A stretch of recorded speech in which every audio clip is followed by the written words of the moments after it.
Hello, all of you Zelda lovers, and welcome back to a brand new video here on the Zelda Corner, where every week we unpack a brand new Zelda topic.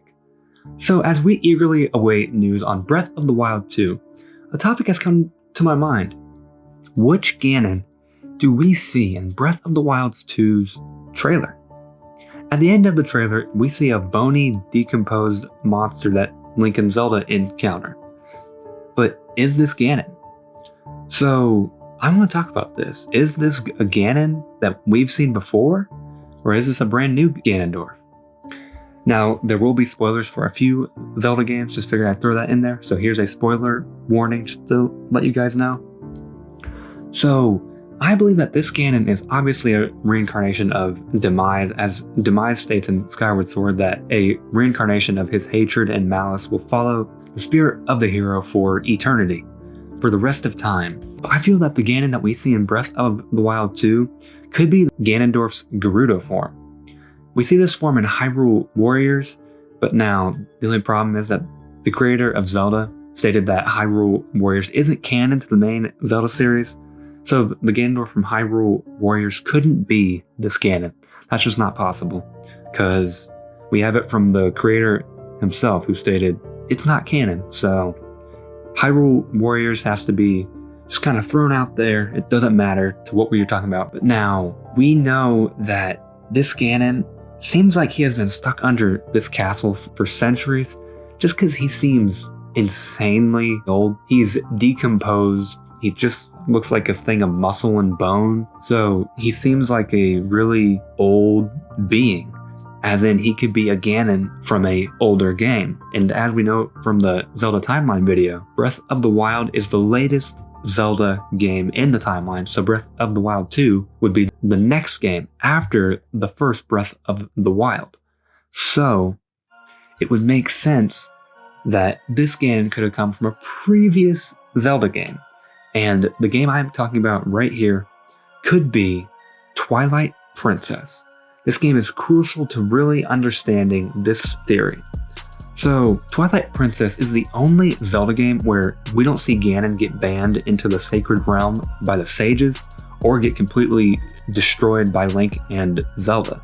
In Twilight Princess, we have the Master Sword and it gets drove through Ganondorf's, I'm assuming his heart, because it gets drove through straight through him and we can see it exit out the other side of him. But he doesn't really outright die, he just stands there. Even after Zant kind of snaps his neck and Ganondorf's eyes go white and he seems to almost die, he just puts his head down, kind of, and he doesn't really die. So we don't really see Twilight Princess's Ganon die at all. And he also is the only Ganondorf that doesn't get banned into the Twilight Realm by the sages. So what if this Ganondorf is the Ganon that we see in Breath of the Wild 2?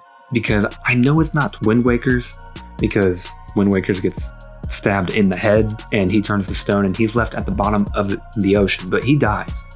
And then Ocarina of Time, again, he gets stabbed in the head. So they're both dead, but in Twilight Princess, he doesn't seem as much as dead as he just seems injured. You know, he just stands there and puts his head down. But I think when Zant snaps his neck, Ganon quote dies. But I don't think he's really dead. What if after Twilight Princess ends, Ganondorf, he kind of stumbles away and he's able to heal himself and hide up until Breath of the Wild's 2 events? You know, Ganon is evil, so maybe he has powers that keep him alive for all these years. Kind of like Palpatine in Rise of the Skywalker, you know, his Sith powers. He's able to keep himself alive. But his body could have been buried, but his powers could have kept him alive until he was able to gain enough power to resurrect himself, which would make sense. Because when we see Ganon in Breath of the Wild 2, it seems that he's in an underground place, kind of like he's been buried. You know, kind of like he's died and he's been buried. Because he is Gerudo, so the Gerudo could have come and buried him. But this theory also makes sense when it comes to how Ganon looks in Breath of the Wild 2.